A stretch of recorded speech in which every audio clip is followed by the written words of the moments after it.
Le Grand Matin Sud Radio, 7h-9h, Jean-Jacques Bourdin. Il est 8h24. Merci d'être avec nous. Elisabeth et Françoise, écoutez bien ce que va vous raconter, ce que va nous dire. Pas nous raconter, c'est pas un récit, c'est une réalité. Ouais. Non, c'est une réalité. Benjamin Glaise. Les faits. Benjamin. On en parle.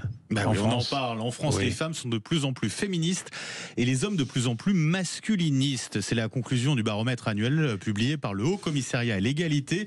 Ce baromètre indique qu'il y a une polarisation croissante de la société, particulièrement forte chez les plus jeunes.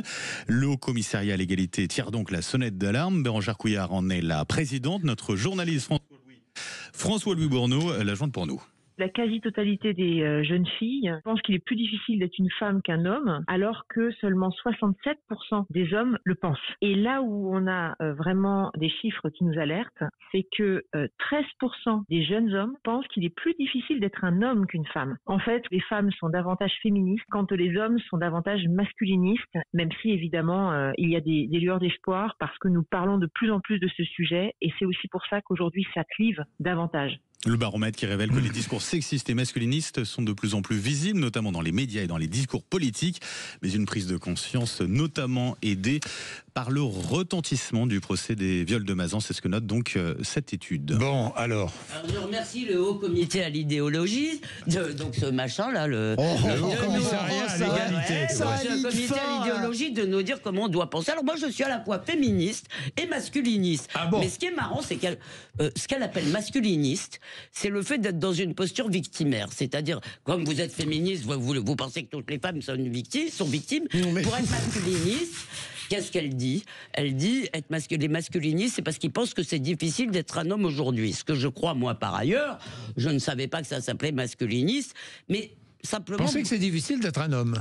Je pense que c'est assez compliqué. Demandez sérieusement, et je passe tout de suite la parole à Françoise, à vos parents, aux parents d'enfants ados, de jeunes ados, qui sont, ils savent pas comment se débrouiller maintenant avec les filles, ils sont flippés complètement. Je sais que tout le monde l'était, je sais qu'à 15 ans ou 14 ans... Moi j'étais d'une timidité terrible. Eh ben oui, c'est ce que je veux dire. Ah oui, quand j'avais 17 ans, mais c'était effroyable. Mais vous êtes bien rattrapé depuis. Mais malgré tout, il y a quelque chose. Aujourd'hui, écoutez, le chemin...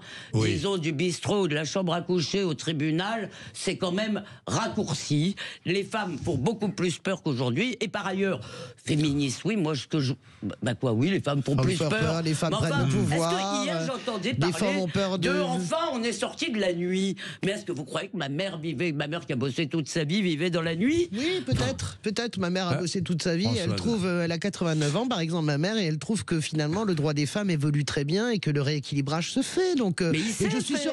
Mais après, moi, je comprends pas trop cette étude. Je suis pas sûr qu'il soit plus difficile d'être un homme ou une femme maintenant qu'il y a 50 ans. Vous savez, après, tous les êtres humains passent par les mêmes tourments. Je pense que les hommes sont obligés. D'abord, les hommes sont élevés aussi par les femmes. Donc, c'est aussi la responsabilité des femmes de bien éduquer et d'éduquer les garçons dans l'idée du respect féminin. Vraiment, c'est une part de responsabilité très puissante.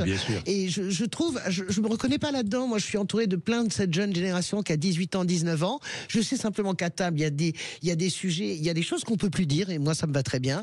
Des insultes même pour rigoler, sexistes, racistes, on s'en prend tout de suite. Laissez couler l'eau du robinet. Moi, je vois tout à fait cette jeune génération-là. Non. Je vais pas venir dîner chez vous. Si tu vas adorer, mes filles, elles sont sublimes. Moi, j'aime bien qu'on puisse faire des blagues.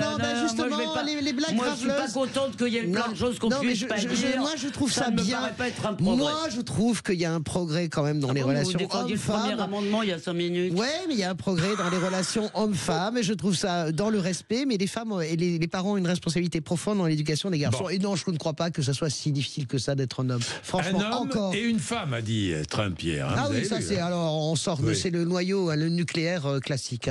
Famille, travail, pays. Donc penser qu'il y a des hommes et des femmes et que la différence des sexes est structurante, c'est pétainiste. Non, c'est pas ce que j'ai dit. Ce que j'ai dit, c'est que... Non, sérieux. Ça y est, j'ai lancé le débat. Sérieux, Elisabeth. Ça, j'aurais dit ça, vous savez, au nom du bon sens. Tous nos amis sont sur le bon sens. Je n'aurais pas dit ça si derrière il n'y avait pas le fait de sucrer l'ensemble des subventions aux agences fédérales sur la diversité. Vous savez très bien que Donald Trump n'aime pas les transgenres. Vous savez très bien qu'il n'aime pas les familles homo. Pourquoi vous faites comme si vous le saviez pas? Je vais vous répondre. Bah voilà, donc je vous dis juste que ça s'appelle de la discrimination. Sous le sceau du bon sens, ça s'appelle. Il n'y a que Smollett qui existe et tout le reste va chez ta mère. Je peux répondre d'une phrase. Excusez-moi, je suis très tolérante, mais il y a une chose, comme beaucoup de gens, que je n'encaisse pas, c'est qu'on me dise que les hommes et les femmes, ça n'existe pas. Je suis prête à penser qu'il y a des exceptions et qu'il faut aider ces individus, ça oui, mais qu'on m'explique que c'est une norme maintenant de n'être ni homme ni femme. Vous le pensez? Non, ça je pense qu'on est vous avez raison. Alors moi je suis d'accord, j'aime entendre dire que vous considérez qu'il y a des exceptions. Dans le discours de Trump, il n'y a pas d'exception. Et dans sa campagne, il n'y a pas eu d'exception. Et toute sa campagne, les trans croient la différence des sexes. Toute sa campagne a été une campagne discriminatoire sur ce nouveau type, sur ce, comment dirais-je, sur cet État et sur les homos. Donc basta, moi je m'en fous complètement. Si vous pensez que Trump est un type ouvert et un personnage exceptionnel, je pense que la propagande trans est un véritable danger. Voilà ce que je pense. Ah d'accord, ok. Merci Jean-Jacques Bourdin, vraiment. Franchement, on vous remercie. Mais sérieux, on est content d'être venu. J'avais senti les choses.